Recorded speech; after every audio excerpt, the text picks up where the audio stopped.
Hello studious people, hope you all are doing well. Start करते हैं isomerism part 2। लेकिन उससे पहले हम प्रीवियस पार्ट की क्या करते हैं, रिवीजन करते हैं, अपनी शॉर्ट टर्म मेमोरी को लॉन्ग टर्म में कन्वर्ट करते हैं। So let's get started.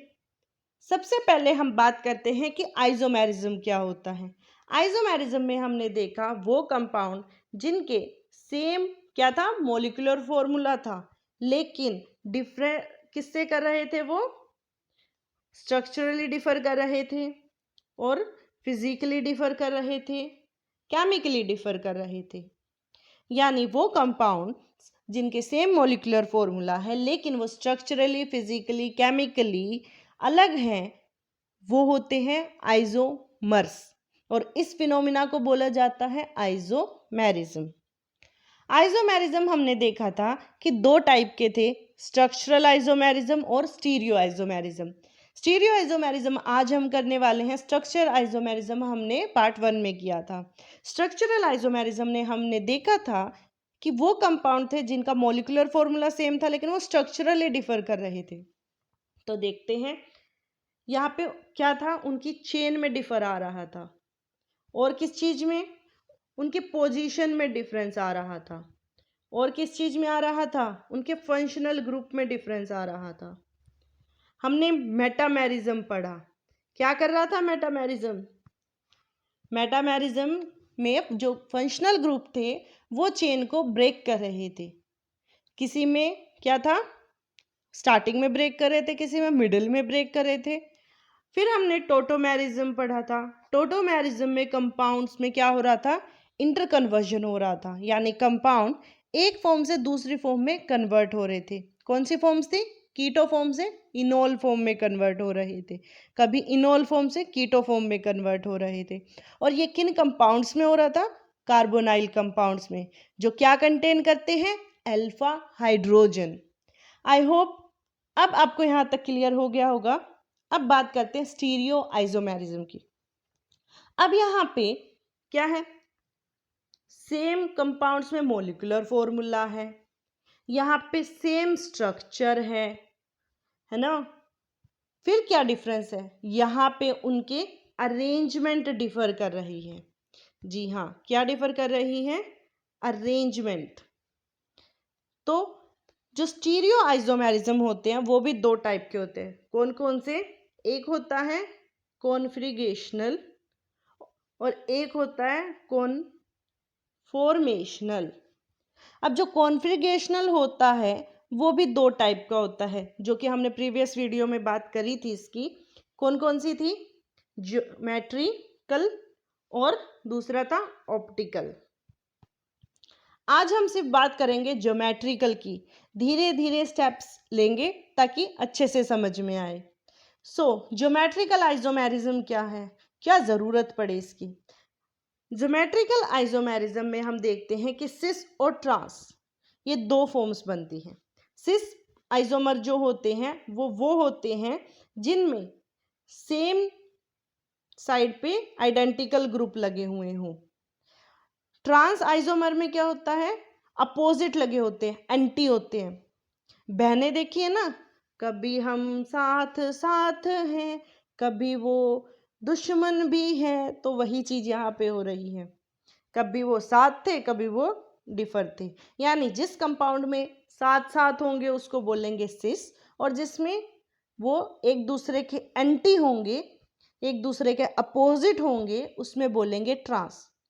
क्यों होता है ये और कहाँ होता है ये, तो ये देखा जाता है मोस्टली कहाँ देखा जाता है, डबल बॉन्ड्स में, जैसे कि यहाँ पे भी लिखा हुआ है डबल बॉन्ड। एक्सेप्शन केस होते हैं काफ़ी सारे कि भाई सिंगल बॉन्ड में भी आपको मिलेंगे सिस और ट्रांस, लेकिन जहाँ मिलता है वहाँ डबल बॉन्ड होता ही है। और अब ये सिस और ट्रांस क्यों हो रहे हैं, क्योंकि यहाँ पे क्या हो रही है, यहाँ पे हो रही है रिस्ट्रिक्टेड रोटेशन। डबल बॉन्ड में होती है रिस्ट्रिक्टेड रोटेशन, जिसकी वजह से क्या हो रहे हैं, यहाँ पे सिस और ट्रांस फॉर्म हो रहे हैं।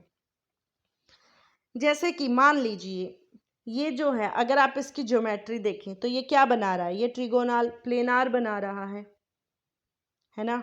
यहाँ पे क्या है, डबल बॉन्ड, यहाँ पे सिग्मा बॉन्ड, ये भी सिग्मा, ये भी सिग्मा, ये भी सिग्मा, ये भी सिग्मा, सब सिग्मा सिग्मा, लेकिन यहाँ बीच में क्या है, डबल बॉन्ड है।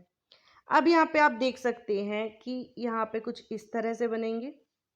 मान लीजिए अगर आपको यहाँ से पकड़ के और अगर आप यहाँ से घुमाएंगे तो क्या होगा, कटैक टूट जाएगा।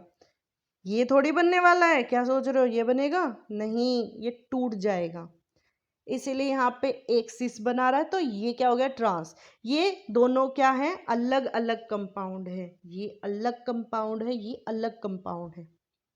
आई होप आपको समझ में आया होगा कि सिस और ट्रांस क्यों बन रहे हैं। कुछ मेथड से हम इनको क्या कर सकते हैं, अलग अलग भी कर सकते हैं, मेथड्स होते हैं इनको अलग अलग करने के। अब ये क्या है, साइक्लोएल्केन में भी एग्जिबिट करती हैं, जी हाँ, ऑब्वियसली करती हैं। ये सिस और ट्रांस आइसोमेरिज्म साइक्लोएल्केन में भी होता है। जैसे कि आप यहाँ पे देख रहे हैं, ये देखिए आप, ये क्या है हमारा, ये हमारा साइक्लोप्रोपेन है। साइक्लोप्रोपेन के यहाँ पे भी आप देख सकते हैं, यहाँ पे CH3 ग्रुप लगे हुए हैं सेम साइड पे, और नीचे अगर आप देखें तो हाइड्रोजन ग्रुप है। तो ये क्या बना रहा है, सिस बना रहा है, लेकिन यहाँ पे ये क्या एक दूसरे के ऑपोजिट है, तो यहाँ पे ट्रांसफॉर्म क्रिएट हो रही है। अब आप यहाँ पे देख सकते हैं, यहाँ पे जो ये OH ग्रुप है, ये जो मार्क होता है कुछ ऐसे डार्क सा करके, ये होता है कि ये आपकी तरफ है, उभरे हुए पार्ट में ये OH है, तो ये दोनों क्या है, दोनों आगे की तरफ है, तो यहाँ पे सिस बना रहा है भाई, दोनों ही पहली लाइन में खड़े हो गए आके। लेकिन यहाँ पे जो ये अल्कोहल ग्रुप है ये तो आगे है, लेकिन और ये जो अल्कोहल ग्रुप है ये पीछे है, यानी अपोजिट है एक दूसरे के, तो यहाँ पे ट्रांसफॉर्म हो रही है। और यहाँ पे ये जो दोनों अल्कोहल ग्रुप हैं ये कहाँ हैं, ये पीछे की तरफ जाके बैठ गए, डर गए लगता है बेचारे, तो ये क्या हो गए, यहाँ पे ये सिस फॉर्म बना रहे हैं। आई होप आपको समझ में आया होगा कि ज्योमेट्रिकल आइसोमेरिज्म में क्या है। ज्योमेट्रिकल आइसोमेरिज्म में सिस और ट्रांस बनते हैं। सिस और ट्रांस किसकी वजह से बनते हैं, रिस्ट्रिक्टेड रोटेशन की वजह से बनते हैं। साइक्लोएल्केन में भी क्या होता है, सिस और ट्रांस होते हैं। तो अगर आपको टॉपिक अच्छे से समझ में आया है तो कंटिन्यू बने रहिए हमारे साथ नेक्स्ट पार्ट में, जिसमें हम बात करेंगे कि ऑप्टिकल आइसोमेरिज्म क्या होता है। हम एंटी और सिन आइसोमेर की बात भी करेंगे, हम EZ आइसोमर्स की बात भी करेंगे। So stay tuned with us, तब तक के लिए बाय।